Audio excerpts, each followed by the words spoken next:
আগামীকাল এই পবিত্র ঈদ উল আজহার নামাজের জানাজা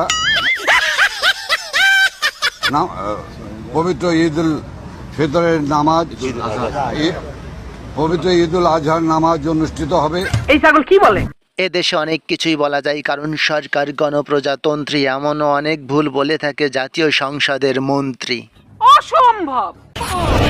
অসম্ভবকে সম্ভব করাই অনন্তর কাজ। অসম্ভবকে সম্ভব করা অনন্তের কাজ হলে এই কাজগুলো করেছেন বাংলাদেশের কিছু নেতা, যাদেরকে অনেকেই উপাধি দিয়েছেন ছেঁড়া খেতা। আসলে কি কইতেছেন? ঘটনা কি সত্য? মিথ্যা বলি না আমি। প্রমাণ দাও। ওকে ওকে। ওই মহিলা নার্ভাস হয়ে যায় 3 মিনিটে, আর নারীর এত ক্ষমতায়তনে কি। যাকে কথা শিখা না, কথা হচ্ছে রাজনৈতিক নেতাদের নিয়ে আজকে খেলা হবে, খেলা হবে।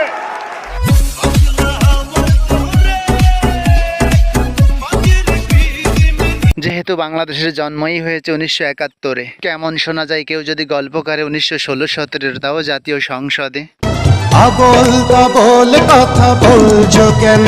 আমি যদি বলি আবল তাবল, তো আমাকে নিঃসন্দেহে বলবেন হয়ে গেছি পাগল। তো পাগল বলার আগে প্রমাণটা নিজের চোখেই দেখে নিন।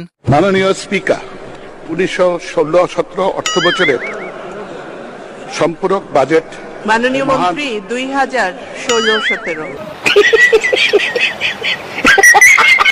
মনীষীরা বলেন শিক্ষায় জাতির মেরুদণ্ড, আর বাংলাদেশের নেতারা মনুষ্যত্বের অভাবে ভণ্ড। জানি না এরা কোন শিক্ষিতের জাত, সামান্য অমানবিকতা বলতে গিয়ে ভেঙে যায় দাঁত। কি তা কইন ভাইয়া?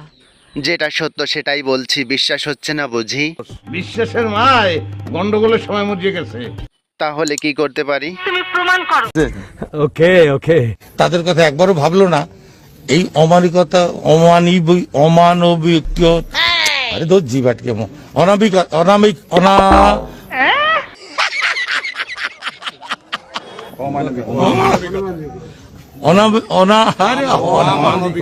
অমানবিকতা। ভাই মারো মুঝে, মারো মারো মুঝে, মারো মারো। নেত্রীর হয়ে চামচায় যখন বক্তব্য দেয় ভুল, বড়ই হাস্যকর হয় সে ভুলের মাসুল। মানেটা নিজের চোখেই দেখে নিন।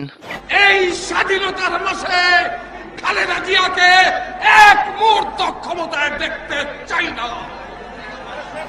এই ওই সামসাটা কি করছে রে? ওর মাথা ঠিক আছে? আর এক মুহূর্ত শেখ হাসিনাকে ক্ষমতায় দেখতে চাই না। নেতাদের এই হাস্যকর বক্তব্য শুনে হাসতে হাসতে আর বাঁচি না। এবার দেখাবো নেতাদের অভিনয়, যা দেখে হাসলেন মাননীয় প্রধানমন্ত্রী শেখ হাসিনা। সর্বশেষ বক্তৃতা দেশে 1 ঘন্টা 53 মিনিট বিনয়ী বলে আমাদের কথা বলতে দেওয়া হয় না, সেই জন্য বেরিয়ে এসেছি। আমাদের কথা বলতে দেওয়া হয় না। বক্তৃতার সময় যারা অশ্লীল ভাষায় কথা বলে, তাদের জন্যই আজকের বাংলাদেশটা রসাতলে। এবং এই রকম বিচার আল্লাহ সহ্য করবে না।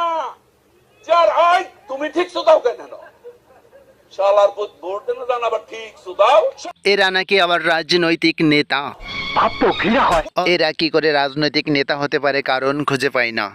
কারণ আছে, কারণ এই দুনিয়া এখন তো আর সেই দুনিয়া নাই। অযোগ্য নেতার ভিড়ে দেশ আজ থমকে দাঁড়িয়ে আছে। এদের থেকে মুক্তি পেতে দুহাত তুলুন আল্লাহর কাছে। এই বলি আল্লাহর বাংলাদেশ, এই শহীদ গাজীর বাংলাদেশ, রহম করুন আল্লাহ। ভিডিও সংক্রান্ত মতামত কমেন্ট অপশনে লিখে ফেলুন। তাহলে আজকের মতে টাটা গুড বাই, চলে যাই, দেখা হবে নতুন কোনো এপিসোডে।